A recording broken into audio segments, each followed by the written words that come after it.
with somebody. Yeah, I wanna dance with somebody. With somebody who loves me. Ooh, ooh. Alexa, play Whitney Houston. Okay.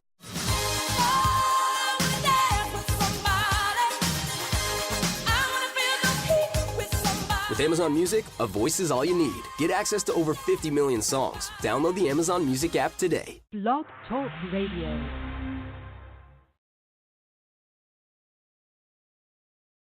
Alternative facts.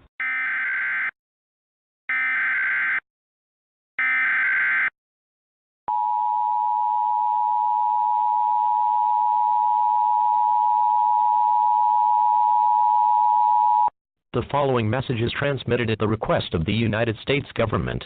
At 12:07 a.m. Eastern Daylight Time, numerous unidentified objects of unknown intent and unknown origin were detected at high altitudes over multiple locations of Earth's outer space by the National Radio Astronomy Observatory, and these objects are presumed to be some form of controlled aircraft. It is not known if more of these aircraft will arrive, or if they will attempt entering Earth's atmosphere. United States citizens are encouraged to monitor local media outlets, as more updates will follow as information becomes available.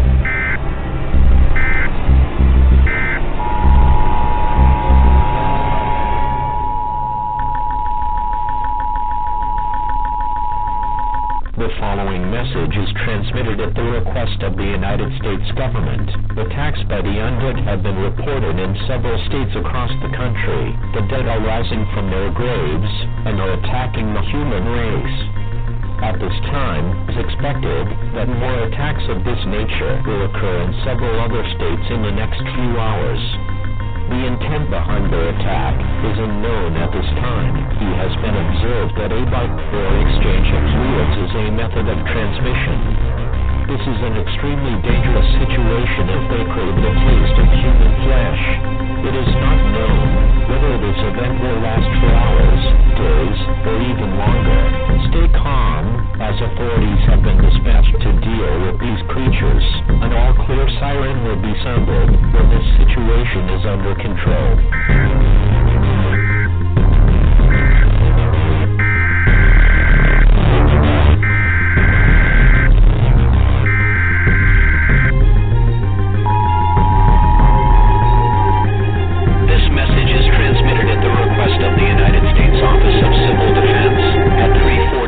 Pacific Standard Time, nor is detected a long-range nuclear missile launcher. This missile is believed to be headed in the direction of all residents within a 400-mile radius of this area should seek a fallout shelter immediately.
Welcome to Within the Chaos with your host, Rodney the Viking Shortridge, co-host, Melinda the Raven Jackson. Want to give a big old shout out to the Facebook paranormal groups that allow us to post our shows on their pages and helping us to get the word out about all of our guests. Also, a shout out to the Connor sisters. Hats off to Misty and Ashley. They are the founders of SOS Sisters of Salem Paranormal Research Society and host of their podcast, Paranormal Party. You can find them on Facebook under Paranormal Party. If anyone would like to speak to Black Diamond Paranormal Society, BDPS, to discuss your paranormal questions or issues, go to our website at blackdiamondps.org or email blackdiamondps@yahoo.com. As always, our services are free. Good evening, everyone, and thank you for joining us tonight. You can listen in by calling 516-387-1922, or you can go to the Vibe Radio Network website at blogtalkradio.com/Vibe Radio Network. For deep within the heart of the Appalachian Mountains, I'd like to welcome everyone and thank you for listening to Within the Chaos. My name is Rodney Shortridge, and I'll be your host tonight, along with my beautiful raven, Melinda Jackson. First off, I'd like to give a shout-out to my cousins up in Ohio, Jennifer and Joe Shortridge of 222 Paranormal. If you get a chance, check out their talk show. You can find them on Facebook under 222 Paranormal. Have your devices just randomly stopped working? Are you having IT trouble? Not to worry, Mead's PC Repair Shop can help. We also offer IT support too, including website hosting. We are now also offering full event management services. To find out more, contact our friendly customer service team who will gladly help in any situation. Just call 276-880-8900, or if you prefer, you can stop by our shop at 1089 St. Clair Street, Oakwood, Virginia, 24631 by appointment only, or by visiting the website at meadspcshop.com for more information. Thank you. Well, we're back after a 2-week hiatus. How was your 2-week vacation? It made me lazy. It I made, too much sleep. made my ass lazy, too. I didn't get enough sleep. It just made me lazy. But what do you think about that big snow we get ready to get? I hope it passes. I hope it's a fluke. I do, too, but you know damn well we're going to get dumped on. Yeah, it's going to be, was it knee-high to a grasshopper? It's going to be a lot higher than that. Probably knee-high to a totem pole. But, yeah, let's go ahead and let's get this show started tonight. We're a little rusty. We have to kick the rust off. But tonight our special guest is an alien abductee and author of Cola, the closest encounter of my story, Calvin Parker. Mr. Parker's books can be found on Amazon. And, man, am I rusty. Well, so let's go ahead and get him on because we got a lot of questions for him. It's my honor to welcome you to the show, sir. Thank you for joining us, and appreciate you coming on the show. You're welcome. I don't know where y'all are, but it's cold here in South Mississippi. Well, we're up here in Virginia on that end that's in between West Virginia, Kentucky, Tennessee, and North Carolina, and it's cold, and we're expecting to get like a foot of snow this weekend. Oh no, I hope not. Not here. We're gonna get rain, I think. Yeah. But it's a privilege to be on your show, and thank you for having me. It's an honor to have you on the show, and you're very welcome, sir. I guess we'll just start out with, can you tell us, about yourself and what happened to you and Charles Hickson on the night of October 11th, 1973 at the Pascagoula River, Mississippi. I know I'm tearing that up. Is it Pascagoula or Pascagoula? Pascagoula. Oh, okay. Yeah, I had been living in Laurel, Mississippi, working in the oil field, and got engaged to get married. So I was working 16 hours a day, at least 16 hours a day, 7 days a week. And I needed another job, something that was a little more settled. Then I was going to get married. I wanted to be home. So I called Charles Hickson up, and he had a job in Pascagoula at a shipyard called F.B. Walker and Son, and asked him if he had any openings. And he said, yeah, for me to come down. Now, this was October the 10th that I called him up and got the job. So I came on down the 10th, got my physical and all, did my paperwork, and got ready to go to work the next day, which was October the 11th. Well, we went to work at 6 o'clock that morning. We left the house going to work at 6. And it was a relative, my first day on the job. And I always tell people, I got hired, I got fired, I had a physical exam, and I got inducted all in one day. And that's exactly what happened. So Wow. we left and went to work. Charlie and I did, riding in the same car. And we worked all day. And about noon, he asked me, he said, Calvin, would you like to go fishing today? Because it was hot for October. It was 80 degrees that day. And I said, yeah, I would enjoy fishing today and just kind of wind down from the day a little bit. So when we got off work around 5 o'clock, we went home to get I didn't have my fishing equipment with me, so we left and went home and picked it up from Charlie's house. I just used some of his. And it was about a 15-minute drive from where he lived to where we was going to fish. It was an old grain elevator where they used to load grain off these ships, and the grain would fall off and the fish would come up and eat the grain.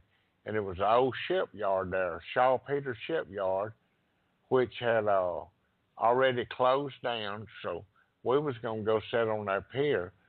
We drove, it was about a 15-minute drive, so when we got to the pier, or got to the old abandoned shipyard, I kept noticing how junky and everything was. The debris when the water came in, it would wash all this debris up on the land, and then when it would go out, it would leave it there. And that made it for hard walking down to the pier, so they had a postage sign up there in case somebody got hurt.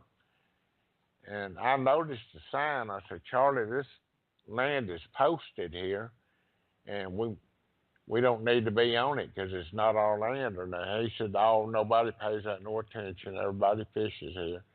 So we walked on down to the pier. It took about 15 minutes to get to where the pier was. And we pulled up an old log and was sitting down. And I was looking out across the river, and I noticed there was a big steel Coast Guard cutter there. And in my mind, I was wondering, now, how does something made out of steel float? And that's when I seen blue lights coming from behind me, rotating like they would off a police car out across the water. And I thought, yeah, they're here to make us move. So we stood up about the same time. We seen the lights and turned around and looked. And before we could get turned around real good, it was a bright light that just appeared out of nowhere. It was so bright it was blinding to your eyes. You had to squint your eyes kind of.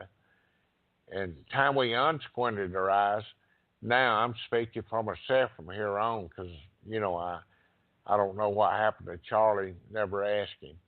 But the time we unsquinted our eyes, we seen three figures coming toward us, and I still couldn't make them out then. But when they got a little closer, I noticed they was about 5 foot tall, stocky built. They didn't have necks, and they was kind of gray in color. And their hands is what amazed me more than anything. It was kind of like they had mittens or crab-like hands. So 2 of them got a hold of Charlie, and one of them grabbed me by the arm. Well, during all this time, I was actually hunting somewhere to run because, it was kind of scary, something coming at you like that. And plus, you couldn't really get a good look at them. And there wasn't nowhere to run because there was water on the left and the right and behind me now. And a lot of debris in this water. And even though it was warm that day, the water temperature was still pretty low. So a person didn't want to jump off into that. But when that got a hold of me, it just kind of relaxed me. So I wasn't able to think about nothing. Then it just kind of like a I don't care shot it gave me, I guess. So are you there? Hello? Hello, sir? Oh, okay. I must have got cut off somehow. But what what the doctors figured later on then, that they must gave me some kind of injection in my arm to calm me down or calm us down, because Charlie, I remember him saying he felt the same thing. So when they got a hold and I got this little injection, you could kind of hear a little air blowing. All you could do was just look through your eyes. I could see, I could smell, and I could hear, but I couldn't move nothing on my body, not my head, not my arms, not my legs, not anything. And when they got a hold of us, they just kind of lifted us up a little bit. And I was wondering how it kept from breaking my arm, because I wasn't big then, but 160 pounds, and you pick up something about an arm, you'd figure there'd be a lot of pain involved. Mm-hmm. So they floated us toward the craft. And as I come upon the craft there, I noticed the bright light was coming from the inside. So I was trying to see what was putting this bright light out. And I looked at the walls, and it just seemed to be coming out of the paint or the walls. It just illuminated out of the walls. It wasn't no light fixtures. So they took us inboard. Then the one that had me, now I didn't see Charlie from here on, made kind of a left turn and then made a right turn, and he put me off inside this other little room, but I laid me on like an examination table, I guess. Now, I never seen the table, but you could tell that you was laying on something. And it was about a 45-degree angle. And then I was looking straight up at the ceiling. It seemed like something the size of a deck of cards came out of the ceiling, and it stopped about a foot from my head. Then it just started revolving around my head, and it made a clicking noise at each stage of my head. It made it on the front, on the right, on the left, and on the side. And then it just went back up into the wall. Well, when it did that, this big ugly creature that brought me in, and I kind of feel like he might have been a robot because of the way he was moving. It was mechanical like. He kind of backed up out of the way. And this female-looking creature, and I don't know if it's a female or not, but I call it one because I just sensed that it was one, come over, and she had regular fingers instead of the crab-like hands. And she grabbed me by the jaw and pinched my jaw. And when she did that, I didn't feel any texture of her skin or anything. She opened my mouth and she run her finger down my throat and turned it and tried to come up my nasal cavities. When she did that, it got real painful there for a minute. And I was thinking, I was starting to think about a way to get loose and get out of there. But she just kind of telepathically told me, we're not going to hurt you. Just take it easy. We're not going to hurt you. You're okay. And that kind of relaxed me. She backed up out of the way. And then this other one that had originally brought me in came back in and got me, levitated me back up, floated me out all the way to the river again, put me down in almost the exact same place they picked me up. And I had my arms stretched out toward the water, and then that's the first time I heard or seen Charlie. After that, Charlie was saying, son, you okay? So I turned around and looked, and about that time we both turned around because the lights went out. That bright light went out, and the craft just picked up off the ground and shot up into the air and disappeared. And that's when Charlie says, let's just sit down here on the pier for a minute. So we did. We sat on the pier and really didn't say a whole lot. Then I remember saying, Charlie, this didn't happen. We don't need to tell nobody. We really didn't talk about what had happened, but we both knew something had happened. And at that time, we was both in agreement not to tell nobody. And he said, okay. I said, well, let's go. Let's get out of here. So we made our way back to the car. And when I looked at my car, that was a brand new little car, and all the windows was in place when we left. And when we got back, the window on his side had shattered, but it was still in place. So when he opened the door, it just kind of fell out. We got in, and I like to never did get the car cranked. So once I got the car cranked, we started backing out. And I figured we was going home. Charlie said, let's go up here. I got to call Keesler Air Force Base and tell them what's going on. We got to call somebody. I said, no, Charlie, we don't need to call nobody. We need to go home, forget about this, and get up and go to work the next day. Well, we got to tell somebody. I said, well, I don't care what you tell them that happened to you. Nothing happened to me. I'm not telling them nothing. He said, okay. He said, I'm calling Keesler, though. So back then, there wasn't pay phones. There wasn't any kind of public media or that you could get on. So you had to find a regular dial-up phone somewhere. Well, the Blue Laws was in existence, so you couldn't go in a store or nothing because they shut all the stores down at a certain time because they didn't want to sell in alcohol or different things. Now, why, I don't know, but anyhow, that was the law. They shut them down. So it was virtually nobody out. We drove to a store, and there was a payphone on the wall, and he got out. Charlie got out and dropped a dime in the phone, and he called Keesler Air Force Base. Keesler Air Force Base said, we don't handle nothing like this anymore. We don't have a Project Blue Book or anything anymore. You need to call your local authorities. So he came back to the car and he got another dime and went to the phone and called the local sheriff department, which was the local authorities here, the Jackson County Sheriff Department. And that's when they said, stay right there.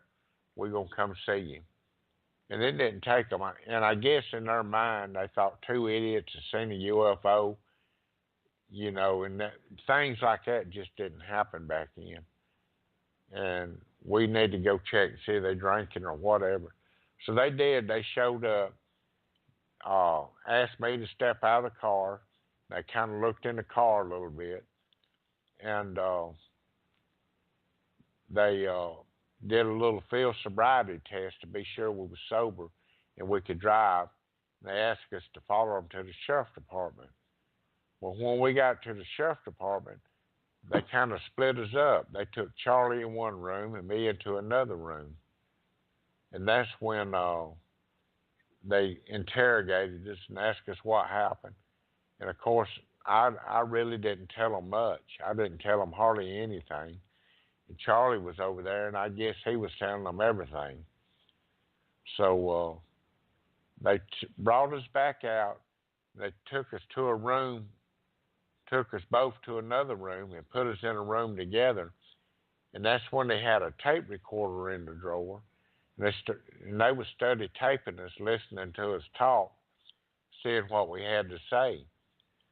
Well, we had no idea they was taping us. In a few minutes, one of the deputies came in and he got that tape recorder out. Now, we still didn't know what it was that he was getting out of the drawer or anything, but he took it in there, and the sheriff of Jackson County was there then. So they listened to the tape, I guess, or they said they did, and he come in and he said, y'all go on home now, and I'll see y'all tomorrow. Well, I said, now look, we don't want nobody to know about this. Well, we're not in the business of reporting the media. We're in the business of working crimes and all. So we're not going to tell nobody. Y'all go home. And of course, you know, like I say, there was no cell phones. We worked around steel, so we didn't have watches on. That's why we lost track of time. We got in our car and we rode back to Charles Hickson's house. And I don't know if he told his family or not, but I was concerned about getting bacteria and radiation and exposing everybody around us. And Charlie really didn't seem too concerned about it because I mentioned it to him. He said not to worry about it. We'd take care of it. So I went on in the room. I took all my clothes off. I took my shoes, everything off, and I got in the shower. And there was a gallon of bleach on the shower, and I washed off with the bleach, thinking that that might do away with anything that was on us. And I put my clothes in the bag. And the next morning when I got up, I threw the bag in a Dipsy dumpster outside the apartments. And we got up, loaded up, and went on to work. Because that's what we agreed to do. We was going to go on back to work. So while we was working, when we got to the gates, I noticed it was a lot of traffic there. But see, that was just my second day back. And I wasn't for sure how many cars were supposed to be there or not, to be honest with you. But anyhow, it was a lot of cars there. We got to a workstation, and they called us in from the our workstation, and they told us to come to the apartment. Come to the building. Well, when we got there, they let us off into another room. They said, look, we can't conduct any kind of business today. Our phones are ringing off the hook. Something happened to y'all last night. Now, what happened? Well, I still didn't want to tell them what happened, but the media was wearing them so bad they couldn't conduct any business on the phones or in the shipyard, and they was afraid that they would let us go back to the shipyard. People was going to want to talk and find out what happened. They wouldn't get no productive work out of us. So they said, we're going to call our attorney in, which his name was Joe Flamingo, and y'all going to get with him, and y'all going to do a press release. So while we was working on the press release with the attorney, and still I wasn't saying a whole lot because I didn't want to be involved. In my mind, I was wondering who broke this news to the media. And I knew it couldn't have been Charlie unless he slipped up and called them that night. But we made a press release out for this attorney to give to them. And during this, we mentioned that we might need to see a doctor, and it could possibly be signs of radiation or something on us. We didn't want to expose everybody. So he gave the press release, and that's when they decided they was going to take us to the emergency room. Of course, by then, the sheriff was there and one of his deputies, and he told them to put us in a patrol car. So Charlie and the deputy and myself and the attorney got into the patrol car, went to the emergency room in Pascagoula, the Singing River Hospital, and they gave us an examination and did their blood work and everything they needed to do. They said they had no way to check us for radiation, so they lined it up with Keesler Air Force Base in Biloxi to check us, and the deputy drove us over there, and they escorted us right on through to where they was going to take us, and there was some guys out there in hazmat suits. They got us out. They checked us with some kind of little instruments for radiation, and they decided there wasn't enough there to worry about or anything. And they said they want to see y'all inside the conference room in here in the building. So they had someone escorted us down the hall to the conference room, and it was several Air Force officials, high-ranking officials in there, and it was the local, like mayor and police chief and the deputies that was with us. That was also in there, to hear it. And I guess they might have had some press in there. I don't know this for sure. But they interrogated us, asked us what happened there. And they was really nice. They just wrote down what had happened to us and said we could go. Well, the deputy escorted us back to the car. So when we got back to the car, he drove us back to the shipyard, and it was getting late by then. But before we left, he said they want to see y'all inside the shipyard. And Dr. John Allen Hynek and Dr. Harder had flew down on their own to speak with us, interrogated us, to see, I guess, to get us to tell them what was going on. So they said they want to see y'all the next morning. Well, during that time, Dr. Hynek went out and checked out the site and went on back to his room. And then they, next morning, they called us into their office in there at the shipyard. And that's when Dr. Hynek and Dr. Harder sat down and interrogated, just try to find out what was going on. Now, they flew down on their own dime in order to do all this. So they wanted, Dr. Harder wanted to hypnotize us, and he did. And then Dr. Hynek was talking to me while they was hypnotizing Charlie. And I don't know what all Charlie said or did or what they found out. And then Dr. Hynek talked to Charlie while they took me in to hypnotize me. And they had to bring me back out because I was panicky and all, and he didn't want to really push it too much. So that just about sums up what happens there. And the sheriff department in the meantime had went out to the bridge. They had a bridge tender on the bridge, and they was wanting to know if he had seen anything or not. And when they walked up to him, he was sitting with his back to the water in a recliner, laid back asleep. And the reason he did that, because he could sleep until one of the ships called and needed to get under the bridge, and they would call on the radio or the phone, and he would open the bridge up and let them in. So that kind of explained him not doing it.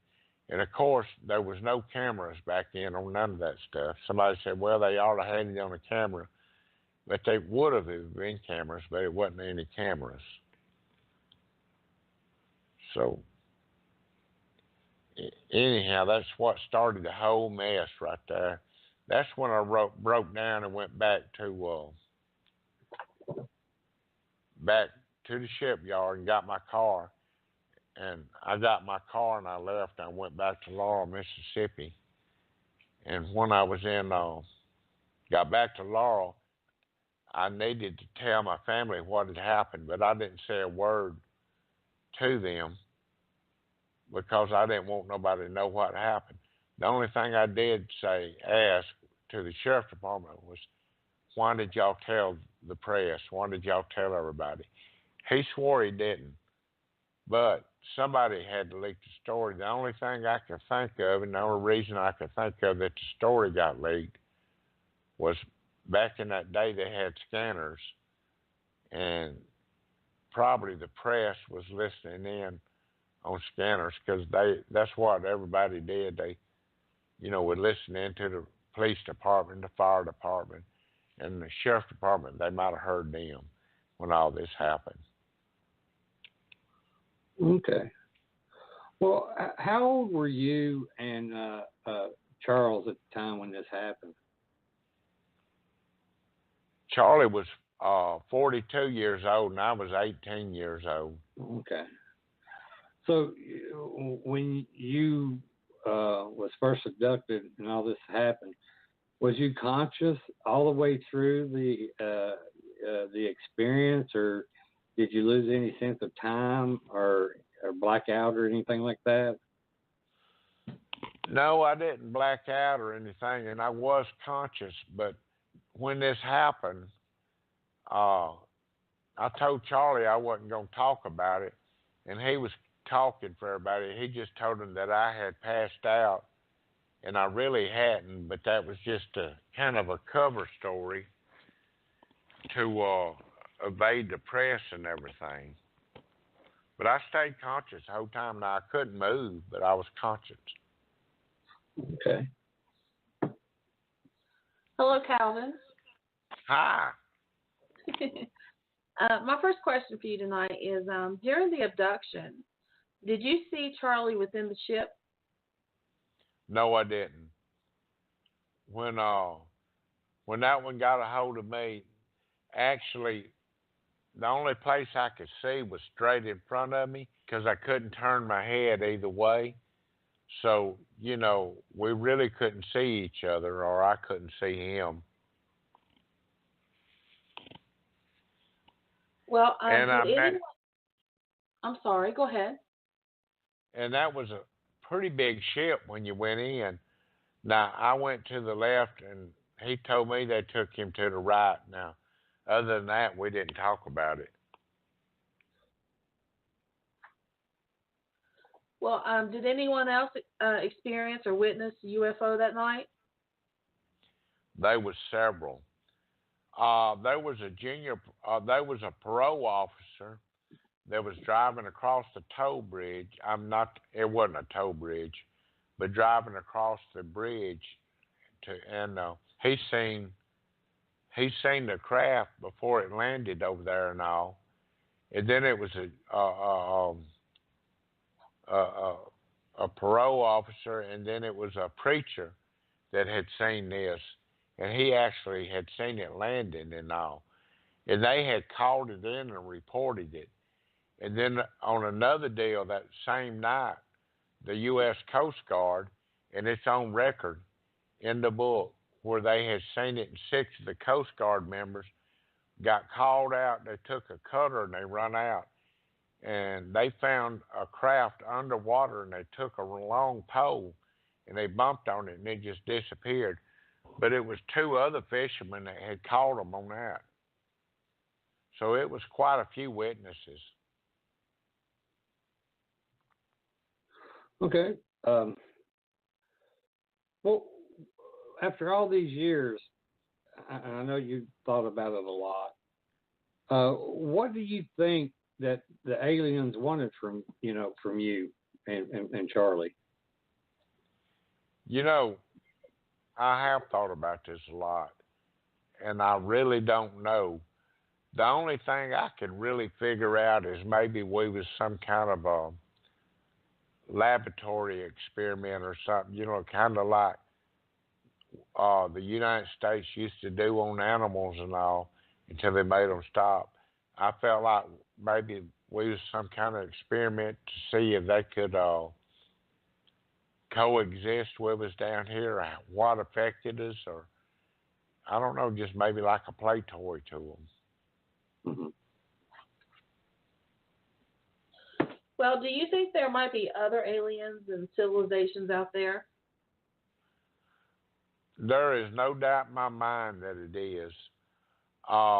You can walk out and look into the sky and count the stars, and all the stars are suns, and it has to be planets revolving around them and all.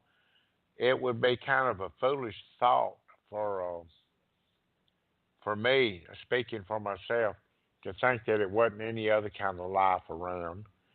I feel like now they might travel kind of interdimensional instead of maybe in crafts or something like they did then. And during the time this happened, I had no idea what a UFO was or any kind of spacecraft. I never heard of one. The only thing I've seen was Kennedy had that race going on toward the moon to try to beat Russia to the moon, and they said they did. I don't know if we did or not, but they said that we had, and that was the closest thing I've seen to a UFO, because I had no idea what it was. Well, did this experience, change, your religious beliefs, or do you think it may, with your story, change other people's religious outlook? I don't know about that, but no, it didn't change mine.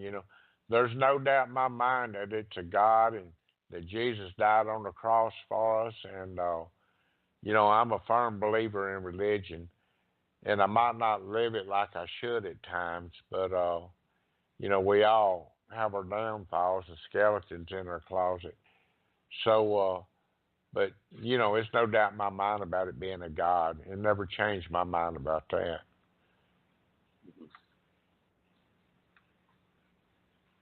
Well, when the UFO showed up and left, was there any type of sonic boom that could have busted out the car glass?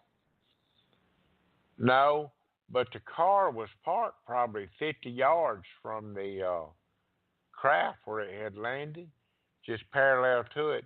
And I noticed that the glass on the passenger side that was facing the craft was the only glass that got broke out. Now, it did make a little zipping noise, kind of zzz, like that, but it wasn't no sonic boom or nothing. But thinking back, it should have made a sonic boom because I know it had to be going faster than sound. Well, I know when you said that they, the one spoke to you through telepathy, did they let you know anything other than you was going to be okay? Reason why they were, I guess, examining you all, or why they were even here? No, they didn't. But thinking back over it, they didn't give me any kind of reason. But I don't feel like that this was the first time that had happened. And thinking back, they could have been just, I feel like that they picked certain people and they watched the growth of them. They pick them from childhood and they watch them grow up and they check in on them every now and then. Maybe they got something, transmitters in them or something. I don't know this. But maybe the transmitter might break down and they have to come check in on you to fix it or something. But I feel like they pick certain people and keep up with them. So, it's just really hard to say. That makes a lot of sense. Well, did you and Charlie get a medical or psychological exam after the abduction at any time by a physician or other doctors? And if so, what were their findings? We did. Well, the next day they took us to the emergency room at Keesler. At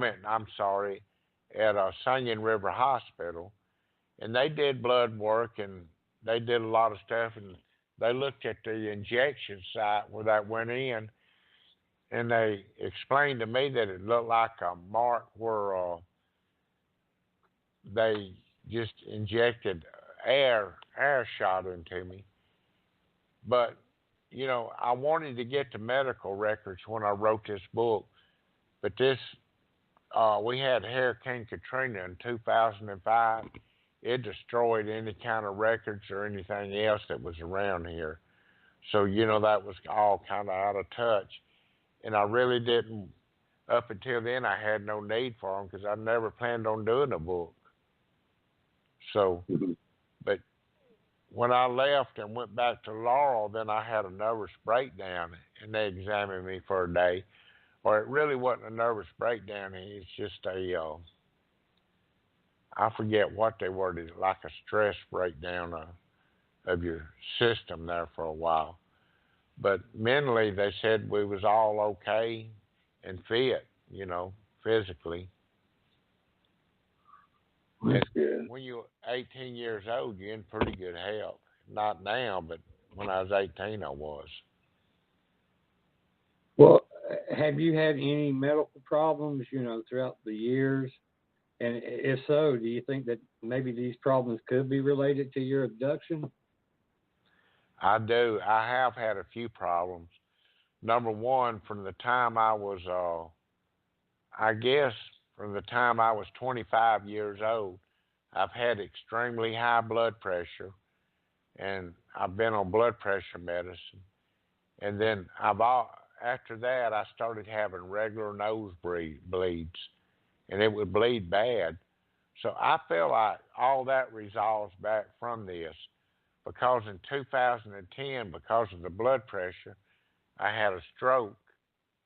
And then from 2012, I had to have open heart surgery 2 times. So, I was in pretty bad shape for a while, and actually in better shape now than what I was back in. That's good. Well, is there any like big military bases that was close to where you all were abducted? And did the military have any reports or anything that you got, when you was researching and trying to get documents for your book of any sightings at that time also? Well, Philip, the publisher of the book, sent a letter off to Keesler Air Force Base and to these other bases that's around. There's a big Air Force base within 15 minutes of where this happened. And as far as I know, they didn't report anything. Then we have the CB base. And then in Pensacola, Florida, there's another big air base. And you're pretty well covered by radar pretty close because they watch this coastline real close here. And then you have Ingalls that builds all these ships for the military just down below where all this happened. But as far as I know, nobody else reported nothing. Okay. Well, do you think you may have got at PTSD from that event? Well, no, I don't know. I could have. I've had a hard time dealing with it at times. Personally, I wouldn't have had too much of a hard time dealing with this. I just wanted to go on about my life and not really answer no questions about it. I just felt like I didn't need to talk about this for some reason. So during this whole time, I didn't feel like I needed to talk. And then I had the media and other people pushing me to talk about all this. And that was the hardest part about it. If I could have just took it personally myself and never talked about it, spoke about it, went on about my life. But it's hard to do that with something of this nature because people are curious and they're going to ask you when they see you. And I took the option of just not saying nothing about it. The only reason I wrote this book, I had no plans. I did not want to write a book. But we moved in a neighborhood where one of our neighbors had passed away. And we went to a wake. And at this wake, I signed a register for some reason. And people recognized my name, and they started coming up inside this wake and asking me questions. And I didn't feel like that was appropriate because, well, I didn't want to get into the family's time of grieving their loved one. So I told my wife we need to leave. We got up and left, and on the way home, she said, you never talked to us about it, us being the family. You never talked to your friends about it. Why don't you write a book and tell everybody about it, and then they'll leave you alone? Well, I just kind of blew it off. I said, well, maybe I'll write a book. If I find I don't have any education really, much of one. I said, I'll write a book if I find a ghostwriter. And the only reason I told her that was just to pass it off and let it go because she's the type person, once it's in her mind, she keeps pushing about it a little bit. So I told her that night if I found a ghostwriter, and I wasn't going to hunt a ghostwriter, and I didn't think she would. But then the next day, Philip Mantle called with a flying disc, and he wanted to ask me some questions. He had got to write somehow off Charlie's books, and he wanted to talk to me about Charlie and questions about that. So he called, and it was kind of shocking. It all just fell in. And he said, well, Calvin, where have you been? What's been going on? Curiosity hit him because he'd been trying to get a hold of me a pretty good while.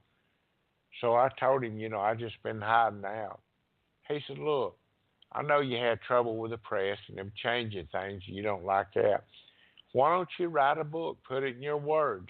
He said, then it's documented there. They can't change your word. That's the way that it is. And it actually made a whole lot of sense to me. But then him, like I did my wife, I said, well, I don't have the education to do it. Let me think about it. And I figured after a little while it would just blow over. Well, he called back again in a couple of weeks. Have you thought about the book any? And for some reason, I got talked into writing a book between him and my wife. And that's where the book came from. It wasn't me that wanted to do it. I personally had no interest in it whatsoever. Now that I did do it, I don't regret it at all. I'm glad I did, because that gives me a chance to kind of open up, talk to people about it. So, and it's different now than what it used to be in the 70s. In the 70s, you didn't talk to nobody about something like this because they thought you was a nut. Now there's more and more people realizing that, yeah, maybe it's a possibility that it is life on other planets or something's happening. You got things like the History Channel. You got your, like Facebook and that kind of media and stuff like that, where people get together and talk about it. And Facebook's been kind of relief for me because, you know, it gives me a chance to talk about it a little bit. Well, I mean, I'm glad you did come out with it. I bet it's helped you a lot to be able to get your story out there and actually talk about it, and especially in these days or times, like you're saying, more people more accepting of and more open about it. Yeah, it does. Yeah, social media is what I was trying to talk about. And the good thing about it, Philip's been a man of his word on all this. He's been like a godsend to me about this. He knew I was having trouble with the media changing things, and that was one of the deals that we made. Philip, I'm going to do this book. I don't have any education to write a book. He said, well, I'll help you all I can. I said, but here's the catcher. I don't want the book edited. I want it to be in my words. I don't want to be edited down into a college degree or nothing like that. I want to be able to talk to the people, the friends that I have, my family, and the people I know, and them to understand it. And bless his heart, he ain't edited nothing in it, which he did exactly what the way that I wanted it. And it's gone over real good like that. Well, I like Philip. I interviewed Philip, I think, last year on the show, and I had to do a pre-recorded show with him because, you know, where he's in England and there's that 5-hour time difference. And I had him, we sat and talked for about 4 hours. He told me, he said, I got to go get a pint. You wore me out. Yeah, Philip's a great person. Now, we don't talk on a daily basis, but we'll email each other stuff. Like I say, where it's 9 o'clock here, you know, it might be 3 o'clock in the morning there. And there's that big difference in time that we're dealing with. But we've accepted it and learned how to deal with it. So when I get up at 5:30 in the morning, it's already 11, 12 o'clock there, you know, and I know he's up and around. So we'll talk in. I'll either call him or he'll call me, or Skype. You can't afford to call too much on the phone over there. No, boy, you ain't a kidding there. Whew. So we got. I'm sorry. Go ahead. We got to Skype, and that's the way we communicate. And I like looking at a man eye to eye. You know, when I talk to him, especially, and used to it was business, and now sometimes we just call to shoot the bull with each other a little bit, and he'll tell me what's going on and all, and he promotes the book really well because, you know, it's in his interest to do that, and mine too, although it's not a lot of money in books or anything like that, but I did this to get the book out because I'm going to do this for 1 year. And after this year, I'm going off grid. There won't nobody hear from me no more. It'll be the end of it. I'm not going to be the type person that goes to these conferences every year and have the same old thing to say and go to the same old conferences. I'm just not going to do that. October this year, unless it's something going on that they really need me, I'll be gone. Mm-hmm. I'll be off grid 100%. Ain't nothing wrong with that. Just, I can respect that. I'm glad I got to talk to you before you went off grid. Oh yeah. Well, I told Philip I'll be around for a year, and I get the story out, and I talk to everybody. I visit with everybody. Now, don't get me wrong. I might have to extend it a little bit for some reason or another, but my dream has always been to get a houseboat, move on this houseboat. I don't want no telephones on it. I don't want no computers on it. All I want to do is wake up in the morning and walk out the back door and fish. And if I need groceries, I want to have to get in a boat and go into town to get them. And I won't be in the same spot every day where people just come up and see me when they want to. Mm-hmm. And that's just the type of person I am. I'm a real private type person.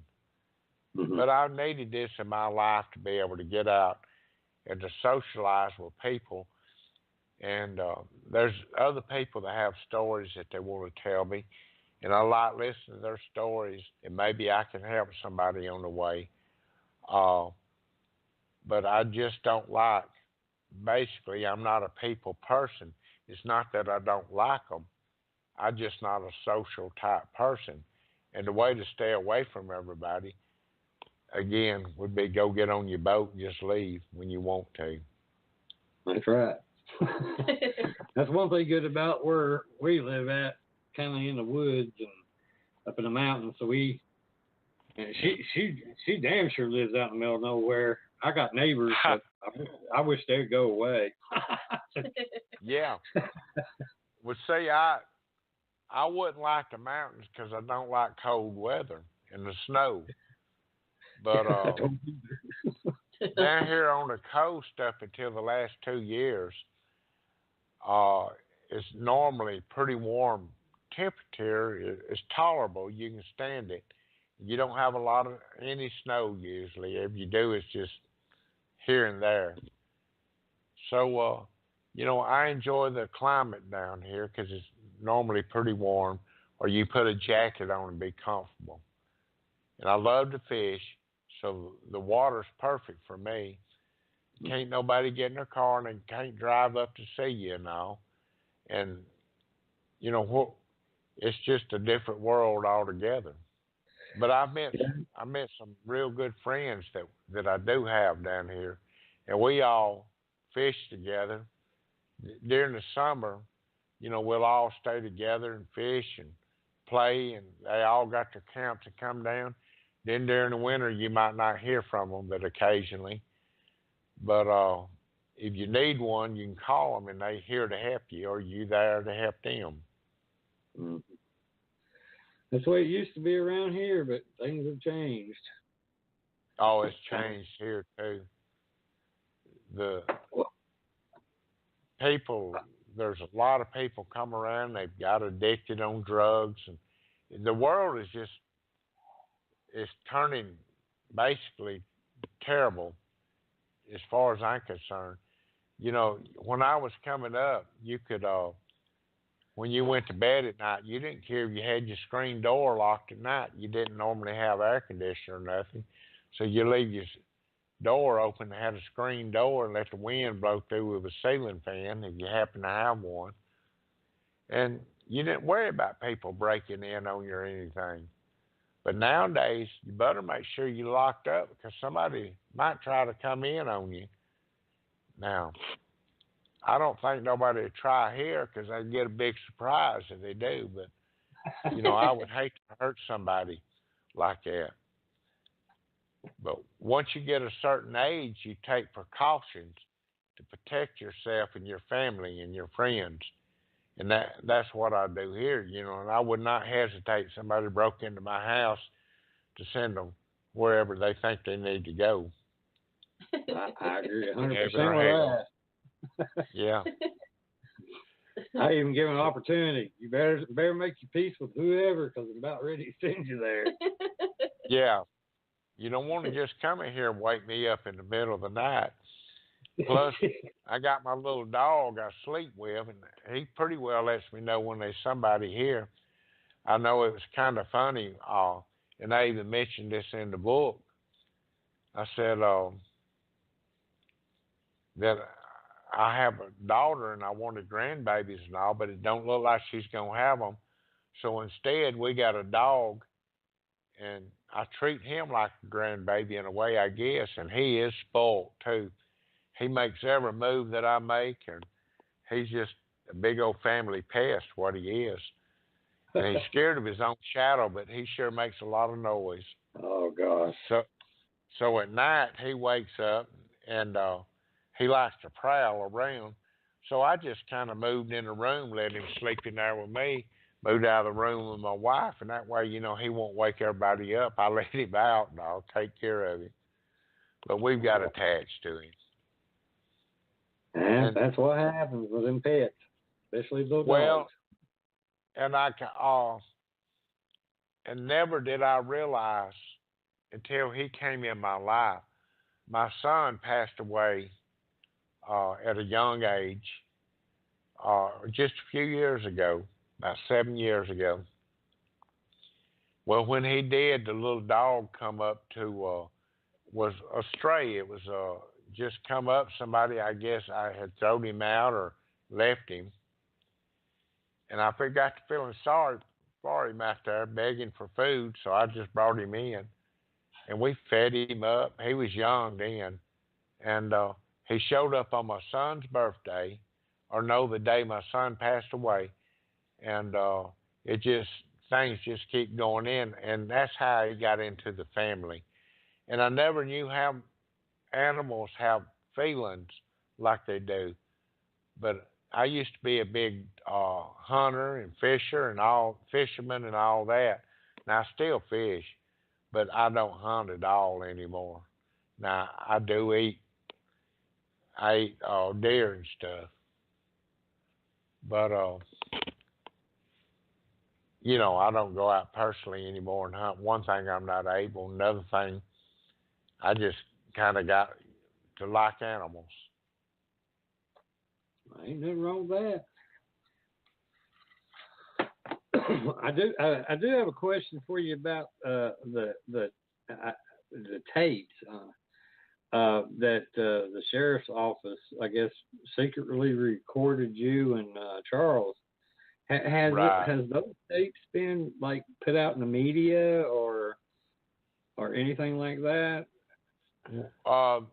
The tapes, there's a copy of them in my book, what was said and all on them.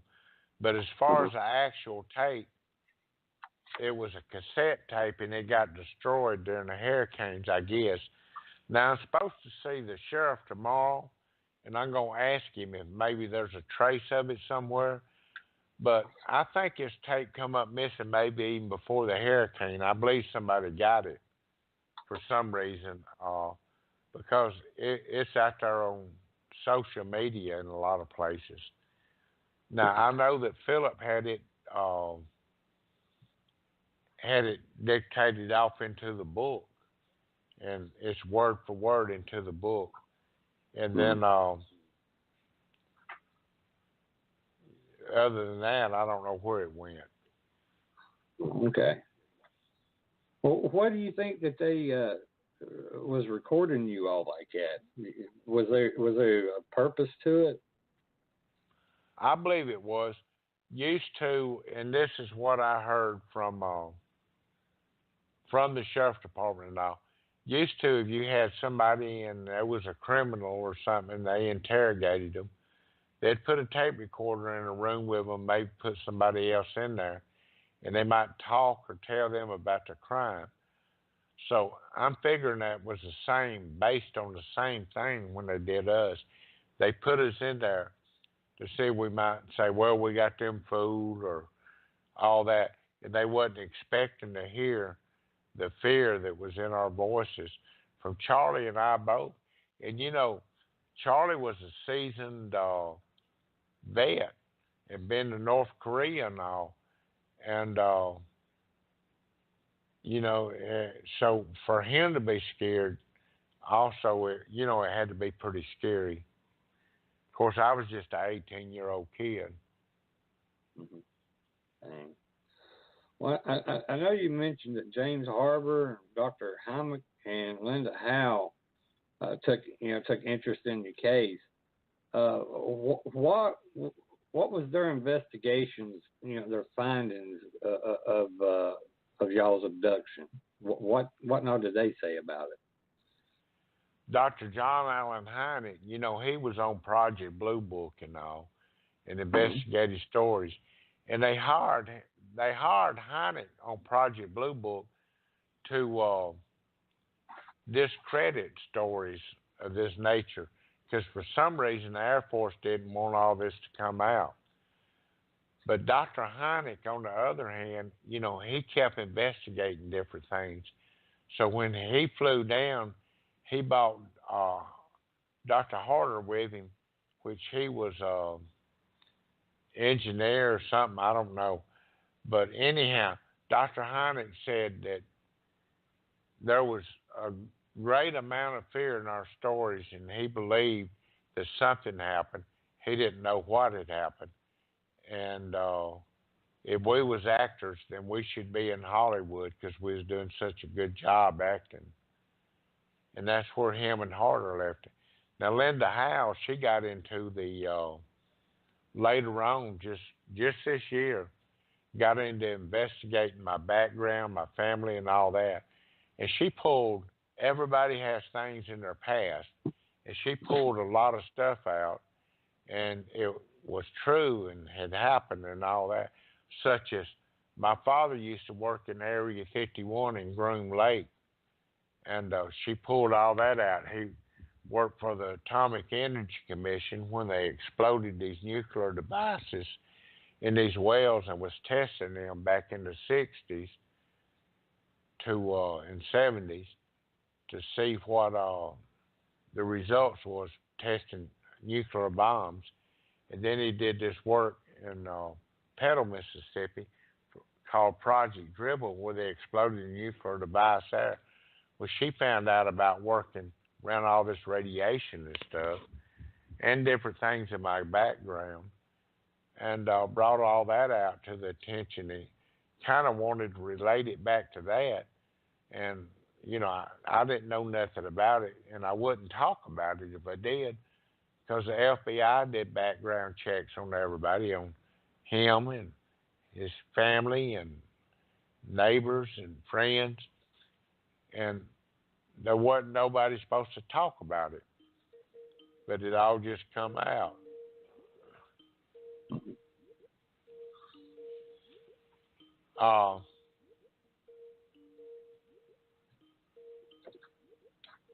But we're here. Yeah, I don't know what was going on. Sound like a somebody Skype. was. Yeah, well, it really was. I've got a phone number on my Skype, and it's tied into my phone.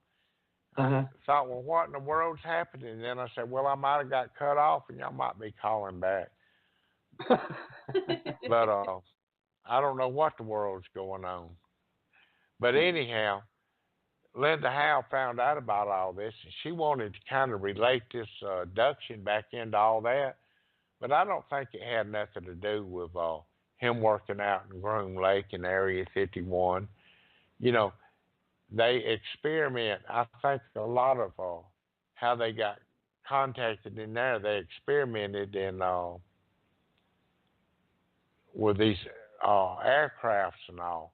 And that's why people stay out there and look. And they figure it's best to let them do that than to tell them what's really going on there. Okay. So. Well, did the media ever cross the line with you and Charlie or go too far with the events that happened? They did with me. And if you look back at the pictures in the press that some Philip put in there, you'll see me, somebody from one of the newspapers really got up and started getting in my face, and I had to get a little bit violent with them there to get them out of it. And that's when they backed off and left me alone. And, I was watching a show the other night that had the paparazzi running up snapping pictures at people and all, and they just pushing these cameras out of the way and stuff because they didn't want the picture took. But I understand it now. I never understood it. Well, I've always understood it, but I can understand how you get mad at somebody because you got a private life. They come on my job where I was working. They brought the press, they brought the cameras, they brought everything, and they insisted on the interview. And me sitting there studying, telling them, let me get off work and we'll talk. And they wouldn't do that. They kept coming. So, you know, you beat the hell out of one of them a time or two. You know, that gets their attention. They leave you alone. But then they turn around and sue you. So that's kind of the deals I've had with the media all along. And Donald Trump's right. I admit to one thing with him, you know. It's hard to find a few things to agree on. But he's right. The fake media. They just make up a story to make it better than what it was. Now, to me, a man get abducted by a UFO and seen all this stuff. That shouldn't have been, you know, how can it get a better story than that? Why do you have to add to anything to make it better than that? So, you know, that's the thing that made me mad. I would have broke loose and talked to him about it if it hadn't been for that. Yeah. There's no respect for your privacy or anybody's privacy. I know I had a good friend, and we was sitting under his porch talking, and I had been missing for 2 or 3 weeks, not going out fishing and all. And he said, Calvin, where you been? I said, oh, I've been writing a book. So he had an idea of kind of what I was writing it on. He said, you know, we've sat here and lied to each other a whole lot about a lot of different things. But you never lied to me about that because we never talked to you. Never talked about it. So, you know, I just kind of wanted to be left alone. But I've donated this whole year here to talk about this and to do it. So it don't bother me now. Well, that's good. Well, have you seen since that night? Have you seen any more UFOs, or seen anything you couldn't explain, or hear anything you couldn't explain, or have any missing time since that event? I have had some missing time. Back in '93, I told my wife I'm going fishing on the islands. The islands is about 6 miles out by boat. So it took about 45 minutes to get there with my boat because the water was rough. So I had me a lunch. I run out to Cat Island, and I was sitting out there, and I was waiting on a tide change to eat my lunch. So during this tide change, I was, you know, fixing to eat my lunch. And then next thing I knew, this was 11 o'clock in the daytime. The next thing I knew, it was probably 3 o'clock in the morning. And all that time it come up missing. And I didn't know where it was or what had happened during this time. I couldn't figure it out. It really bothered me. So I had loaded up my boat. And when I come to, my lunch was still there. It hadn't even been touched. So I went back to the house. And that bothered me the whole way home because I didn't know where all this was. Well, I had a friend that come up, and I told him, I said, you know, there's something bothering me. I got a lot of time that's come up missing here. And I don't know where it is. I don't remember it. And that's aggravating. He said, you know, there's a guy that wrote a book on missing time. And he's in Florida now at a UFO conference. Now, how this guy knew about UFO conferences and all, I don't know. He said his name is Bud Hopkins. Let's go talk to him. So we loaded up and drove to Tampa, Florida. And when we got there, I didn't want to go in the conference, so I asked this friend of mine if he would go in and talk to Bud for me, tell him I wanted to talk to him. Well, I didn't think Bud would know me from anybody. Well, this friend of mine went in and found Bud. He said, you know, Calvin Parker's out there. Oh, I'd love to talk to him. He said, I got a show to do. I got a lecture to give right now, and I'll be done in 30 minutes, and I'll meet y'all back at my motel room. Here's a key card. Y'all just go in, make yourself at home. So we did. We drove to the motel, went in his room. Next thing we knew, Bud Hopkins had showed up. Now, I didn't know Bud Hopkins from anybody, but we sat down and talked, and Bud was real familiar with what had happened to me.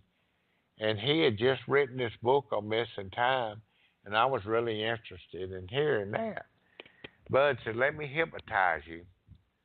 So I partially agreed to being hypnotized for a minute. I said, now look, I don't want you putting nothing in my head that's not there right now. So I asked the guy that was with me if he would stay in the room, because I didn't know Bud Hopkins from anybody. If he would stay in the room and sit in on this and not let him put a bunch of stupid stuff in my head. So he agreed to do that. And apparently I went under 3, maybe 4 hours of hypnosis. Well, I had no idea that I would even been. He put a post-hypnotic suggestion in my head that I wouldn't remember none of this stuff until I needed to remember it. So when he did this, you know, I just it was just blocked out. Well, when I was doing the book, I happened to mention to Philip, look, I'm, you know, I had talked to Bud Hopkins one time. He tried to hypnotize me, but I don't think he ever did. Well, the next thing I knew, Philip was on the phone. He said, well, Bud was a friend of mine. He passed away, but Dr. Jacobs has his work, and I'm going to see if he has it. And sure enough, Dr. Jacobs called me and asked me if he could give it to Philip. I said, that'd be good. He had the original tape where he had hypnotized me, and it was long. And I didn't even think I had ever been hypnotized. So Philip had put this in the book, and then he sent me a CD off the original tape. Well, when he did this, it just shocked me to find out I had been hypnotized. I had no idea. And it told about another incident that had happened where we had got into a physical confrontation, and it just led on from there. And that happened to be that night that I went fishing. So I never had much faith in hypnosis or anything until then. But me not remembering that I was hypnotized and then pulling out the details that I pulled out, yeah, it was something to all that. Wow. Well, what do you say when you're dealing with people that, you know, are skeptical or don't believe your story? How do you confront them and deal with that? Well, after the book come out, the first thing that I did, buy the book, read it. In a court of law, this book would stand up, and because it's got polygraph tests, it's got hypnosis, it's got eyewitnesses, it's got everything it needs to stand up. Buy the book, read it, keep an open mind. Then if you don't believe it, that's your prerogative. But, you know, it don't upset me because somebody don't believe me, because that is a hard pill to swallow. But, you know, that's the only way I know to do it, tell them to buy the book. Okay.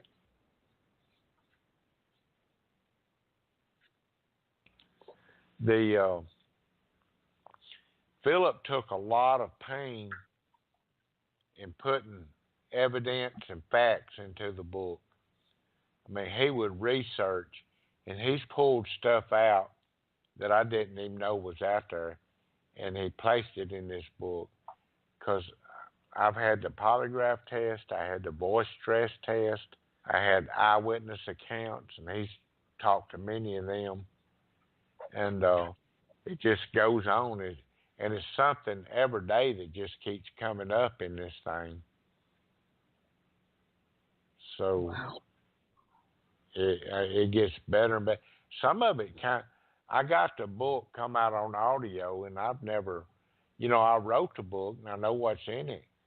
But the other day we was going down the road and I just plugged it up in the CD player, was listening to it. And it just keeps you sitting on the side of your seat to hear what's going to happen next. And people that's got the book and read it, they tell me, look, it's not like it's like we're sitting in the room and you telling us a story while this is going on. And that's the way I wanted this book to do. I didn't want it to be some educated person break down the book and put it in proper English in there, make sure everything's spelled right, and put a period where it's supposed to be. And Phillips took some criticism about that. That's like I tell everybody, that ain't Philip, that's Calvin. I didn't want him to do all that. That was part of the deal, me writing a book. Because why do you need to write a book if your average person can't understand it? And everybody speaks different languages. I know when I'm talking about that, in the UK, they speak like a proper English. Here on the Mississippi Gulf Coast, we got that redneck slang. Up in Virginia, y'all have y'all's own language. The Yankees on up have their own language. So everybody has a different words for different things. And I just figured put it in plain English, everybody'd understand it. Well, that's true. I agree. But it's been a...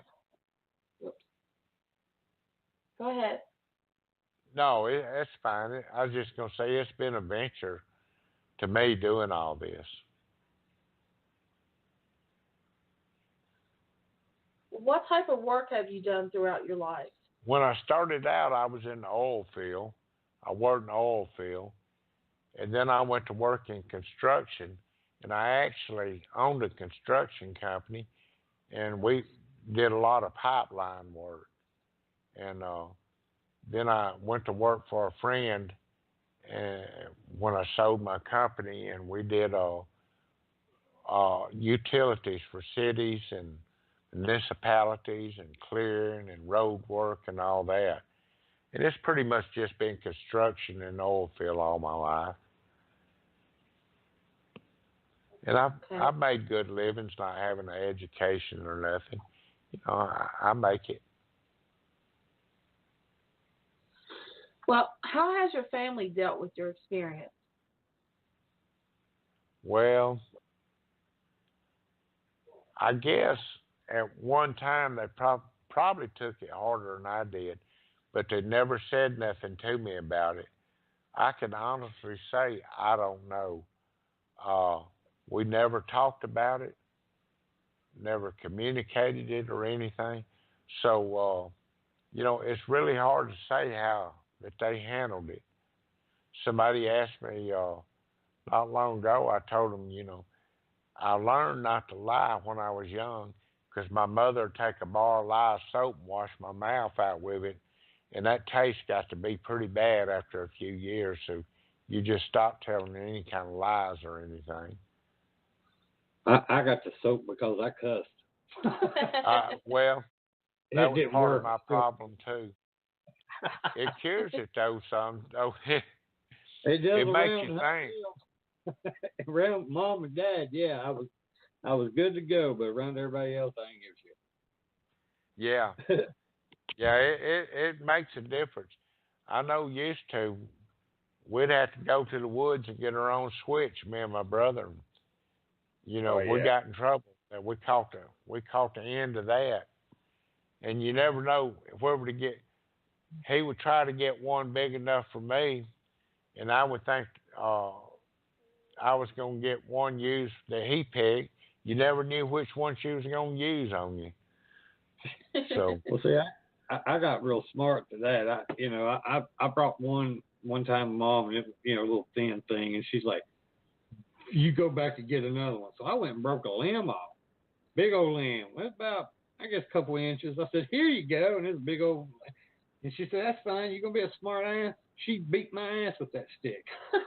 yeah, yeah. You don't want to do all that. Then people was brought up, and that's what's wrong with the world today. The kids ain't made out of glass. They need their butts spanked at times when they show out and cut out. You got all these drugs coming in, and you don't have parents are not parents. They want to be friends with their kids, and you can't do that. The Bible will tell you, spare the rod and spoil the child. And I took a many butt whippings coming up. So, I think that's a lot of what's wrong with the world today is you don't discipline your kids like you should. But I know I got my share of it. In school, out of school, it didn't matter. I agree. Well, I have a question. You had mentioned earlier about how, things are a lot different now as far as, like the History Channel and different shows and stuff that, this is more out in the open. Have you ever watched any of these shows and really related to what they were saying? Maybe even make you remember oh yeah, I remember that too. Well, to be honest with you, I've just started watching this Ancient Alien on the History Channel, and I was just thumbing through the channels one night, and they go back into the Bible and everything else, and that kind of got my attention to some of it. And I've started watching. I hadn't paid much attention other than that. Then I flew to Austin, Texas here a couple of weeks ago, and the Travel Channel is doing shows on UFO lost evidence. And I did a show with them, and I enjoyed that show because I got to kind of glance at some of the stuff they was doing. But as far as putting together what happened to me with any of that, it's really hard to do. There's a lot of cases that I believe, and I think that something might have happened to them. Then again, there's some people that I've talked to that's just too far out there even for me. Now, I know that something happened to me, but they're way out past my judgment here. So I just try to listen to people, keep my mouth shut, hear what they have to say, and then if I make a determination on it, I don't say one way or another. I just keep it to myself. But there's a lot of believable people out there that I do believe. I agree.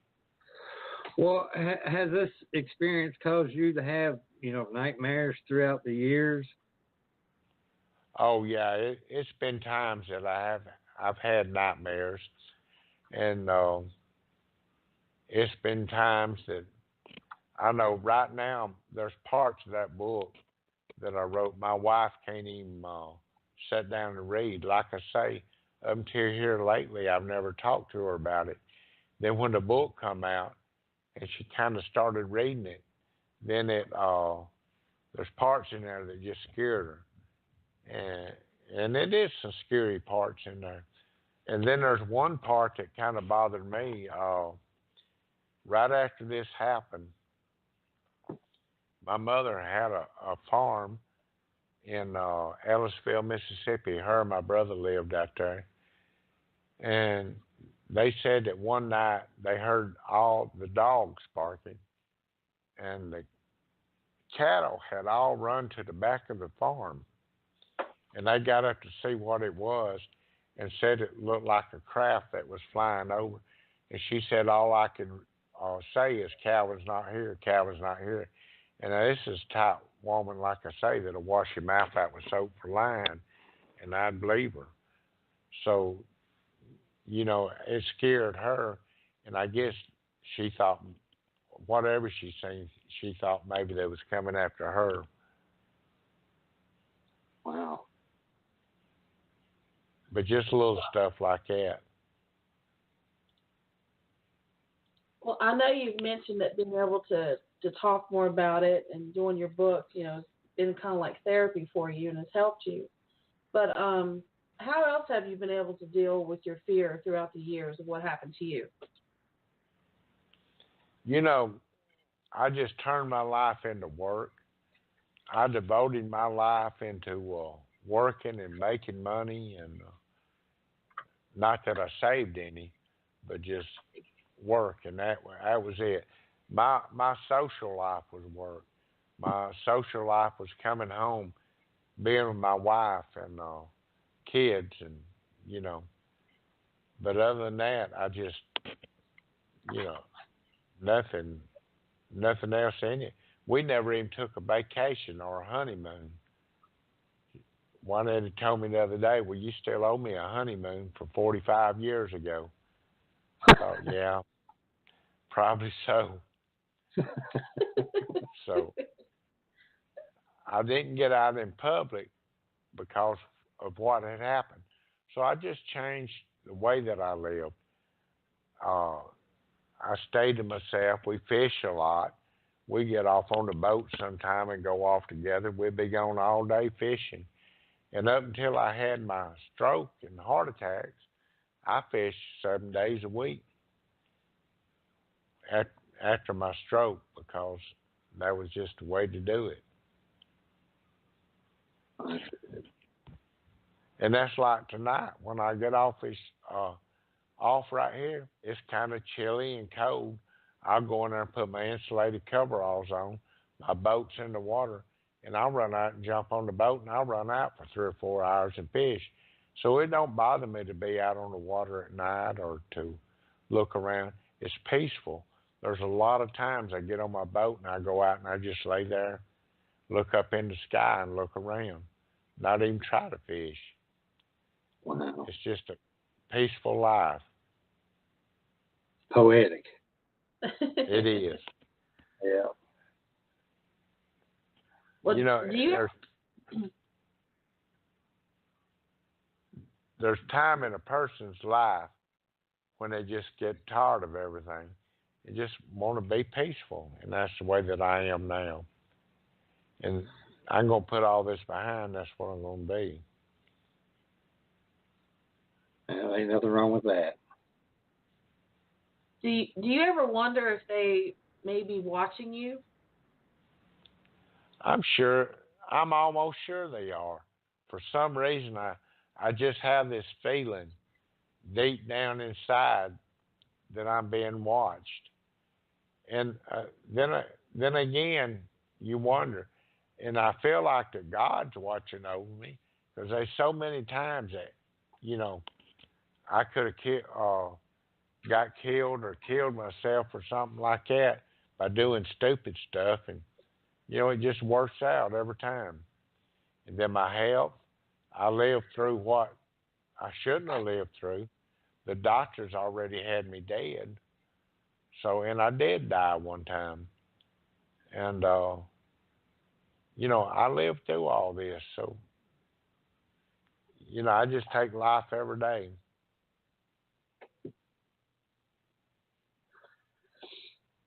Well, let me ask you this question. If you was ever given the chance to speak to the aliens that took you, what would you ask them, or what would you say to them? To be honest with you, I don't really know what I'd say to them.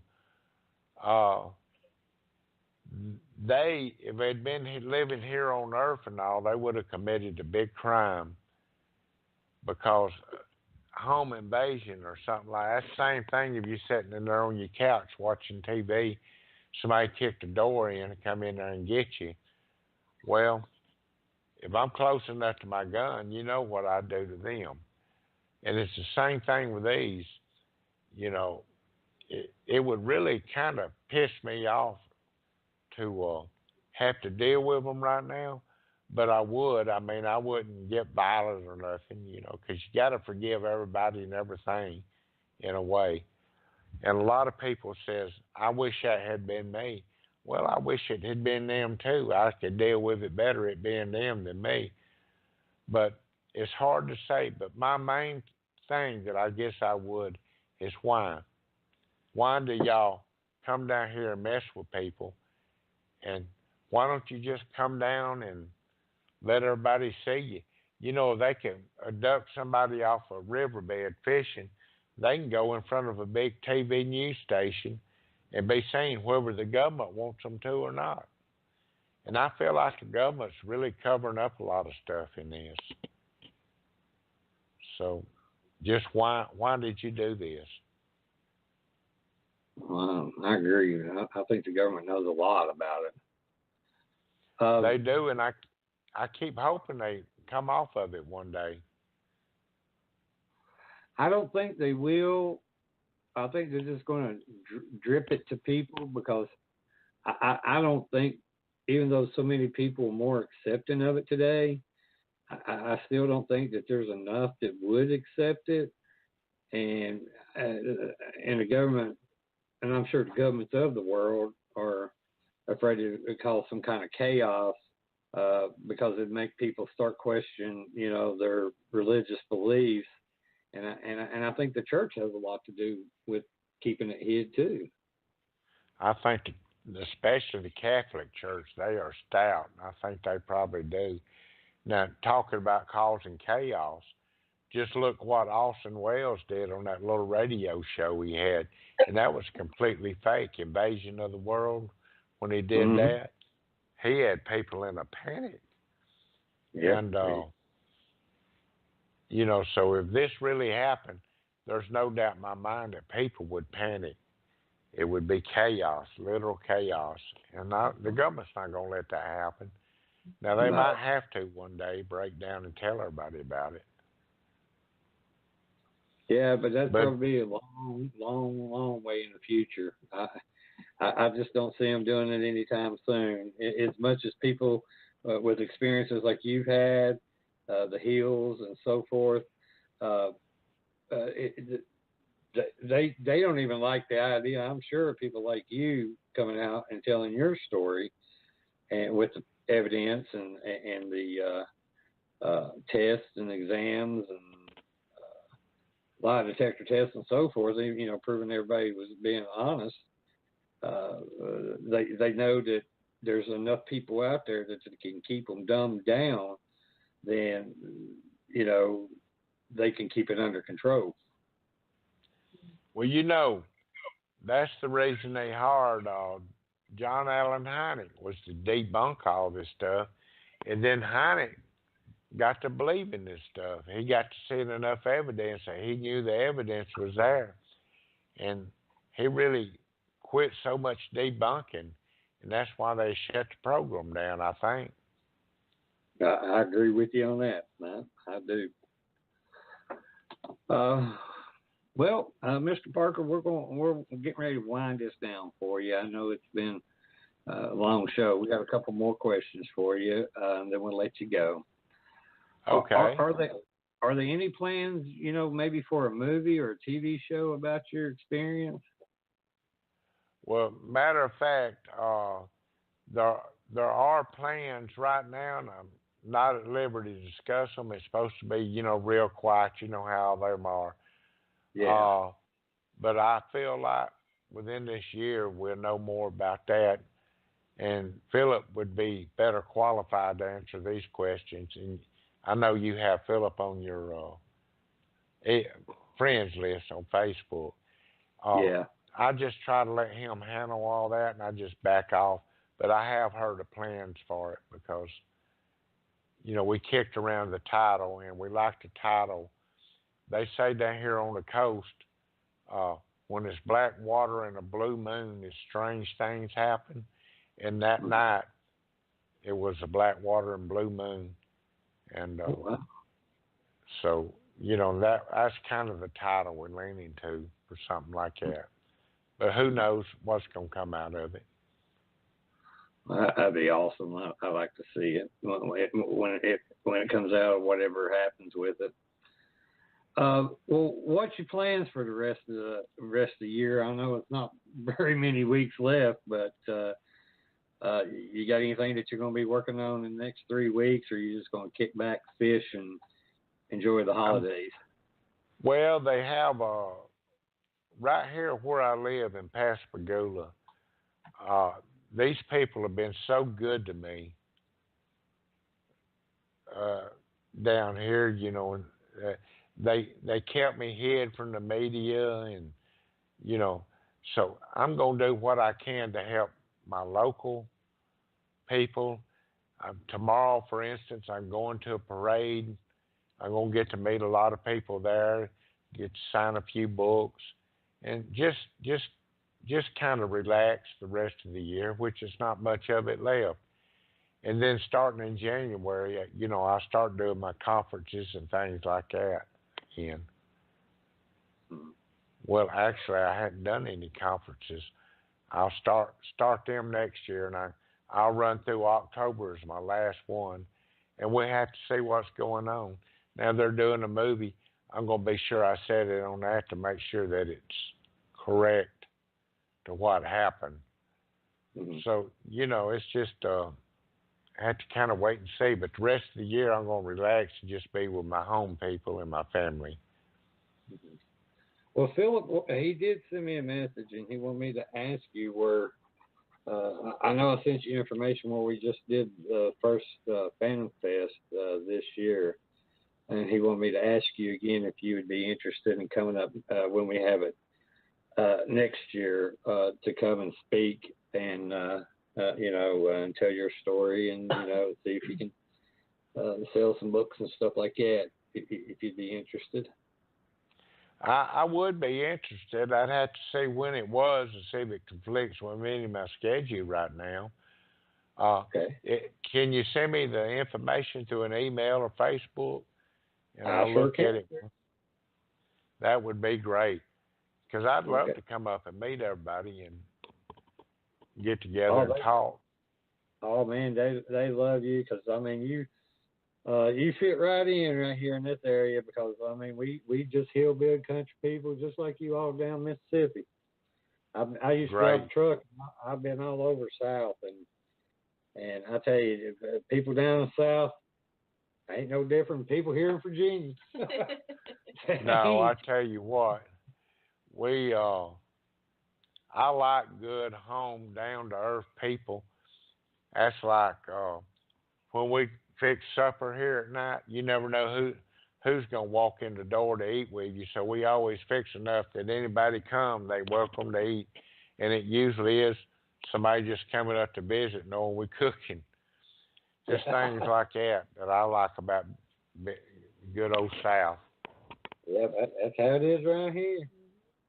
And if you do show up and ain't nobody, that's the first thing they do, jump up. What do you want to eat? You want something to eat? I'll fix something to eat. Yeah. You want a glass of tea? Yeah. Somebody will come over. Well, can I get something out of you? Well, why the hell are you asking me? Just go get it. You know, you don't have to ask for nothing in here. This is what I've had to do to Melinda many times. She's like, I want this. Well, do you know where the damn fridge is? Go get it. My mom. Yeah. My mom was real proper. She didn't. Yeah, she's a little bit different. Well, you want it, you go get it. Hey, I'll go get it now, don't I?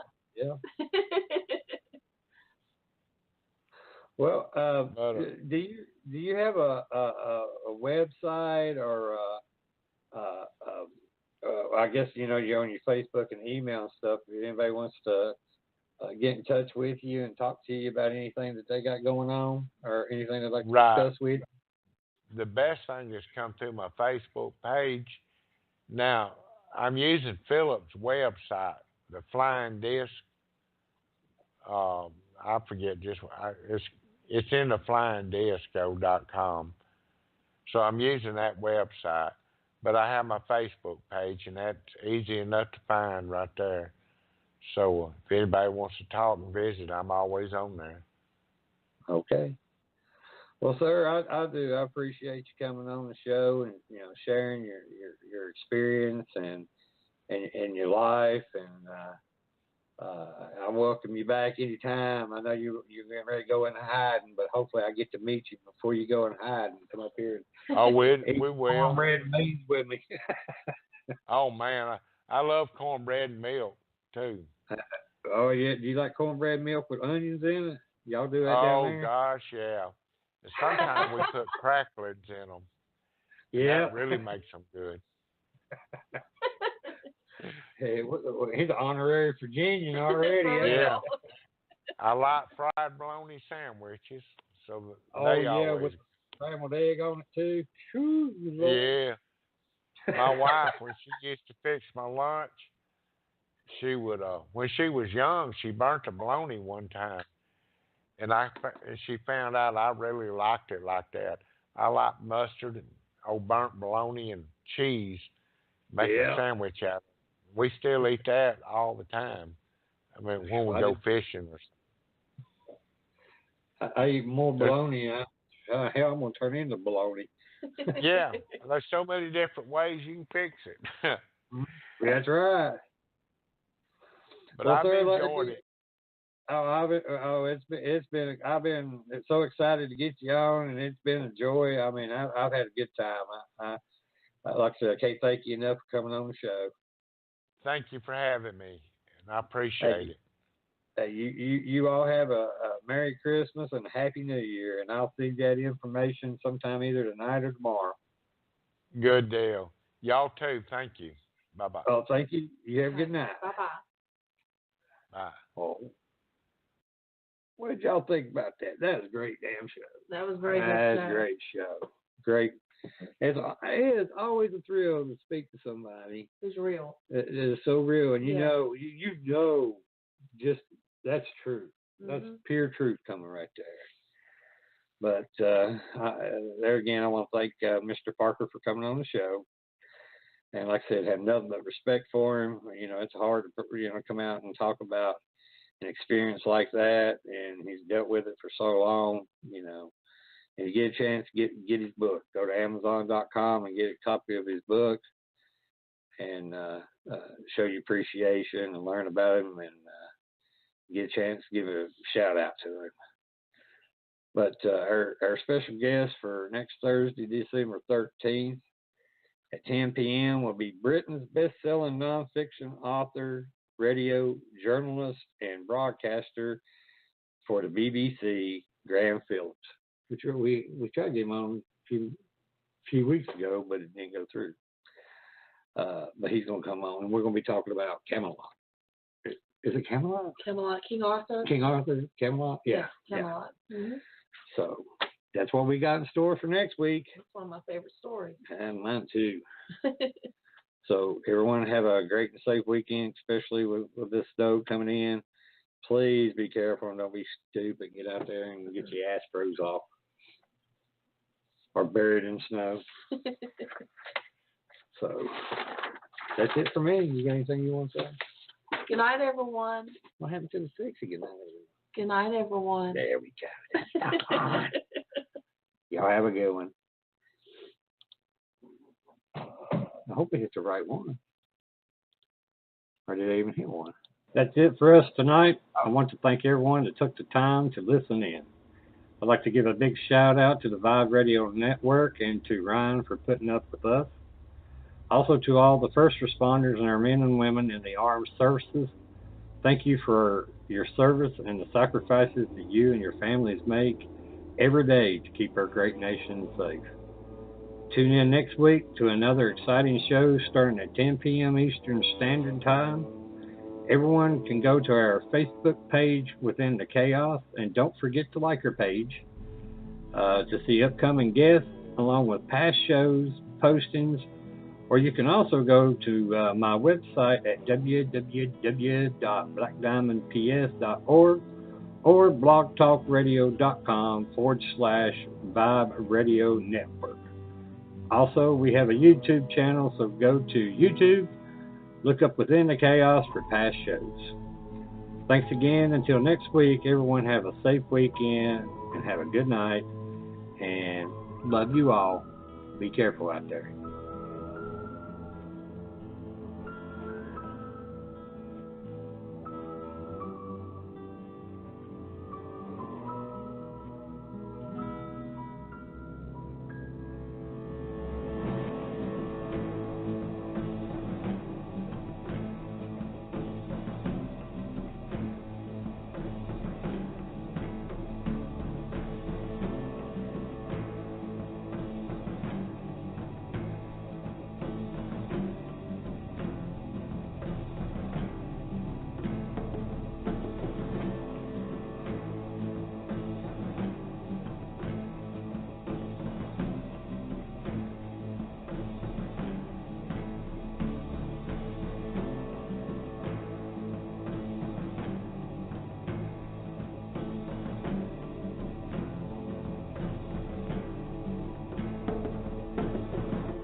I'm sorry. But I don't want to be an emperor. That's not my business. I don't want to rule or conquer anyone. I should like to help everyone if possible. Jew, Gentile, black man, white. We all want to help one another. Human beings are like that. We want to live by each other's happiness, not by each other's misery. We don't want to hate and despise one another. In this world, there's room for everyone, and the good earth is rich and can provide for everyone. The way of life can be free and beautiful, but we have lost the way. Greed has poisoned men's souls, has barricaded the world with hate, has goose-stepped us into misery and bloodshed. We have developed speed, but we have shut ourselves in. Machinery that gives abundance has left us in want. Our knowledge has made us cynical, our cleverness hard and unkind. We think too much and feel too little. More than machinery, we need humanity. More than cleverness, we need kindness and gentleness. Without these qualities, life will be violent and all will be lost. The aeroplane and the radio have brought us closer together. The very nature of these inventions cries out for the goodness in men, cries out for universal brotherhood, for the unity of us all. Even now, my voice is reaching millions throughout the world. Millions of despairing men, women, and little children, victims of a system that makes men torture and imprison innocent people. To those who can hear me, I say, do not despair. The misery that is now upon us is but the passing of greed, the bitterness of men who fear the way of human progress. The hate of men will pass, and dictators die, and the power they took from the people will return to the people. And so long as men die, liberty will never perish. Soldiers, don't give yourselves to brutes, men who despise you, enslave you, who regiment your lives, tell you what to do, what to think, or what to feel, who drill you, diet you, treat you like cattle, use you as cannon fodder. Don't give yourselves to these unnatural men, machine men with machine minds and machine hearts. You are not machines, you are not cattle, you are men. You have the love of humanity in your hearts. You don't hate, only the unloved hate, the unloved and the unnatural. Soldiers, don't fight for slavery, fight for liberty. In the 17th chapter of St. Luke it is written, the kingdom of God is within man, not one man nor a group of men, but in all men, in you. You, the people, have the power to create machines, the power to create happiness. You, the people, have the power to make this life free and beautiful, to make this life a wonderful adventure. Then in the name of democracy, let us use that power. Let us all unite. Let us fight for a new world, a decent world, that will give men a chance to work, that will give youth a future and old age a security. By the promise of these things, brutes have risen to power, but they lie. They do not fulfill that promise. They never will. Dictators free themselves, but they enslave the people. Now let us fight to fulfill that promise. Let us fight to free the world, to do away with national barriers, to do away with greed, with hate and intolerance. Let us fight for a world of reason, a world where science and progress will lead to all men's happiness. Soldiers, in the name of democracy, let us all unite!